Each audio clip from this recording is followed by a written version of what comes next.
I got some cool stuff at the junkyard. Let me tell you why I was at the junkyard.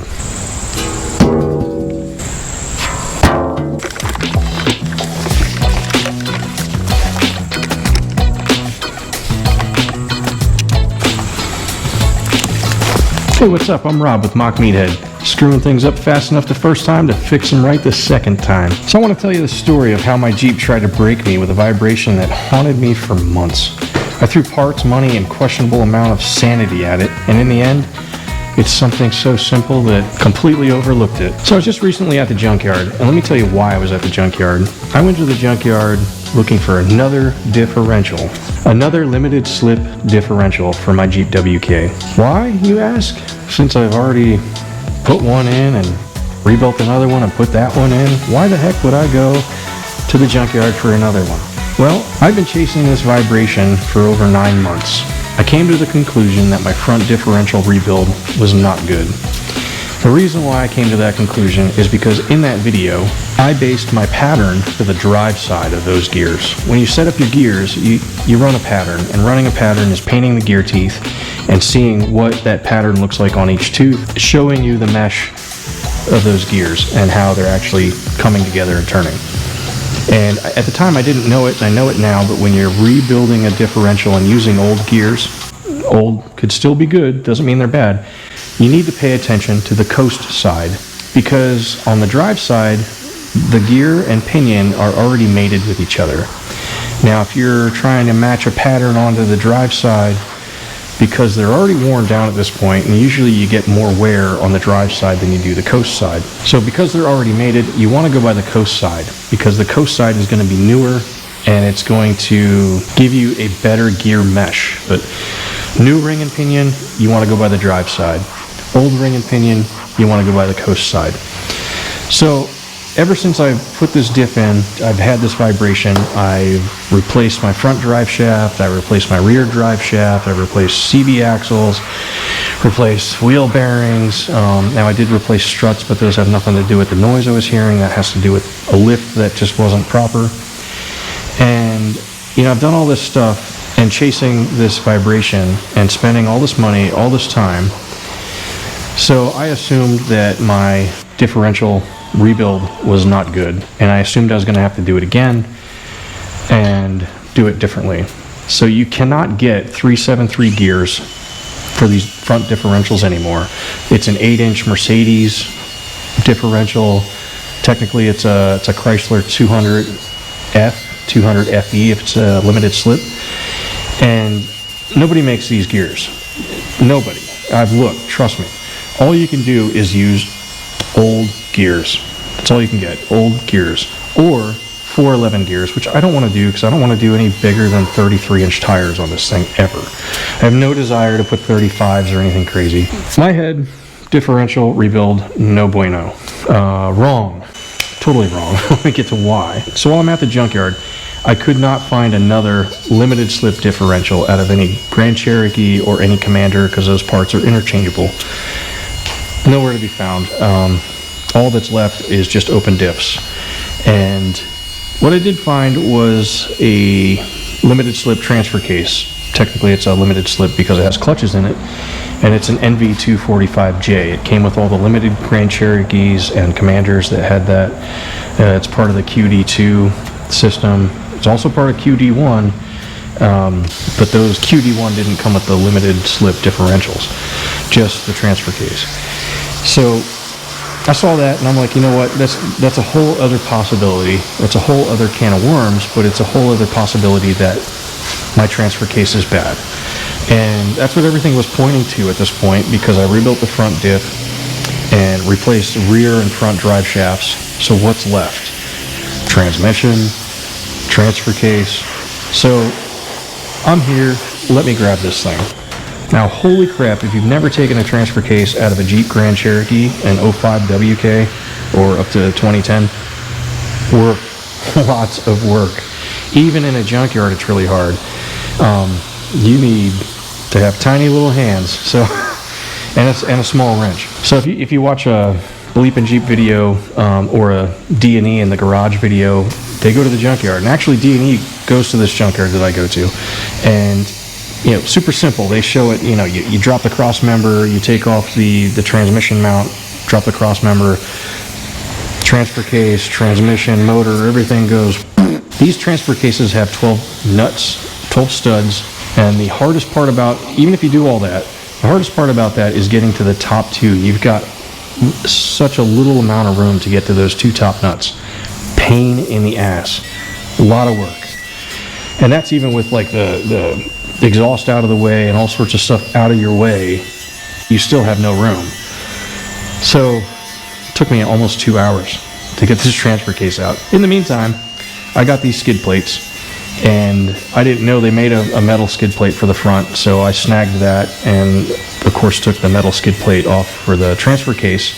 So I snagged that as well because I don't have any type of skid plate for the transfer case. So I was like, that's pretty cool. Now I'll have metal from the front bumper all the way back past the transfer case. Cool. So that was a score. It took me, like I said, 2 hours to get this transfer case out of there. And I get it home, and I'm like, transfer case out of the junkyard. Everything's really rusty. I mean, you saw the rust on the skid plates. Like, that whole Jeep was just rotted out, and that's why it was in the junkyard. And while I was there, I did check the mileage. I hooked up a Milwaukee battery to the terminals for where the battery would go, and that's how you can light up the gauge cluster on a vehicle like this. 108,000 miles, and this thing was rotted to crap. I mean, it definitely had seen better days. Also, because of that rust, it was hard getting a lot of this stuff apart. So, good times. 108,000 miles. I'm thinking to myself, you know what? I don't want to risk putting this in because it's a lot of freaking work taking mine out and putting this one in to have something be a piece of junk. I should rebuild this, and decided that I would. I decided, let me go get the rebuild kit, let me get a new chain. So the rebuild kit includes bearings, seals, you name it. Even the plastic bits for the shift fork. Pretty cool. So I got that. All those parts cost me about $300. This transfer case out of the junkyard was $189, including the skid plates. So now I'm into this thing $500. The more I thought about it, I'm like, you know what? 108,000 miles probably isn't that bad. This transfer case is probably good. I don't see any leaks of like gear oil coming out of it, none of that. It was just full of mud on top of it because somebody probably had a good time with this Jeep Commander. I'm like, you know what? Maybe if I just swap the transfer case, that'll tell me right away if mine is bad and that's the vibration. And I'm like, at this point, I'm like 90% sure my vibration is either my T-case or my front diff rebuild. So I'm like, what's a couple of hours? What's a day's labor? Let me do this on a Saturday. I'll pull out the transfer case, put this one in without rebuilding it, and then I'll take that rebuild kit, if this fixes my problem, and I will rebuild the one I took out of my Jeep. Because that way I'll be able to tell what exactly was wrong. Was a bearing bad? Was an input bearing? Output bearing? Was a bushing bad? Now I'll know because I'm going to strip this thing down and rebuild it. And then I'll A, either have a spare, or B, I'll be able to sell this thing and get some of my money back, recoup some of that loss. So that was my plan. So I dropped both of my shafts. I start like taking apart the front shaft actually. I went to take it off the pinion and I could feel something. It just didn't feel right. It felt weird, like the gear mesh was weird. And I just stopped. And I was like, you know what? I don't want to take this transfer case out if this isn't right. So I came back to it the next day. But that night, I decided to break down and just spend $100 on the NVH for Android app. And I'm glad I did, because I went for a test drive with this app. I ran this test 4 times because I did not believe what the test was telling me. And for $100, I was like, am I buying snake oil? Is this app a snake oil app? And what you do with this app, you download it to your phone, you take your phone, you can put it on your dash. Some people say they put it underneath their seat on the floor, but you want it to be on a hard surface. You don't really want it to be on carpet and anything that's going to dampen any vibrations to your phone. So all 4 tests came back, and the strongest indication of what was vibrating the most was drive shaft. Came back with second order vibration drive shaft.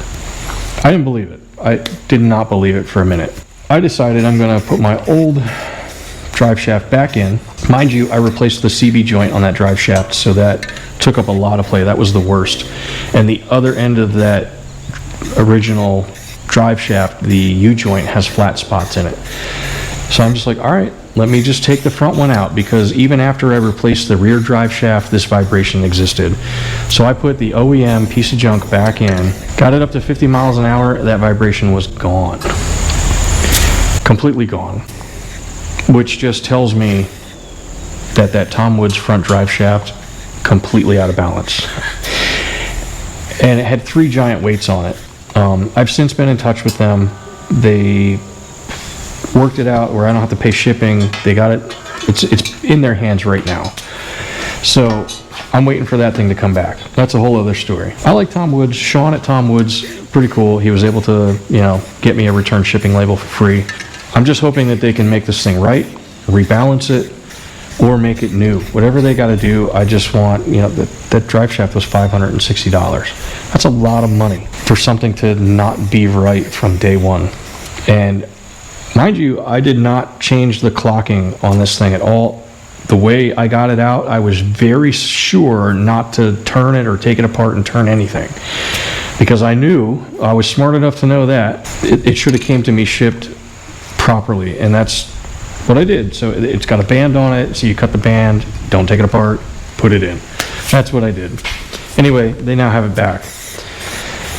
The kicker to this whole story is that after I got that old front drive shaft back in, the noise I originally heard, which led me down the rabbit hole of rebuilding my front differential, was back. This noise must just be coming from the flat spots of that U-joint.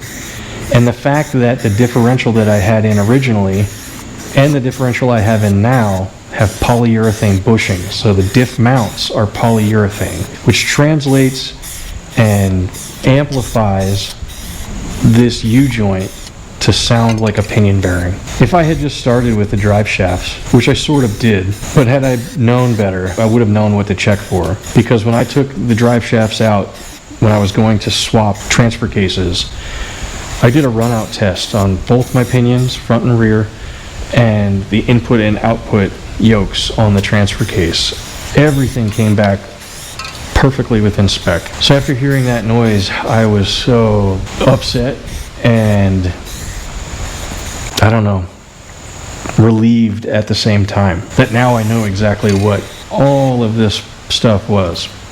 What was causing all of this stuff that I've done. Man, what a freaking huge rabbit hole. To hear that U-joint humming again. All of this stemmed from that stupid U-joint. And from that front drive shaft being replaced. Caused a whole other slew of problems. Now, my last video, I had talked about the Jeep. I was replacing suspension stuff. That was to fix the lift. Because the lift definitely wasn't right. And it was definitely going to wear things out. Did that need to be done? Yeah.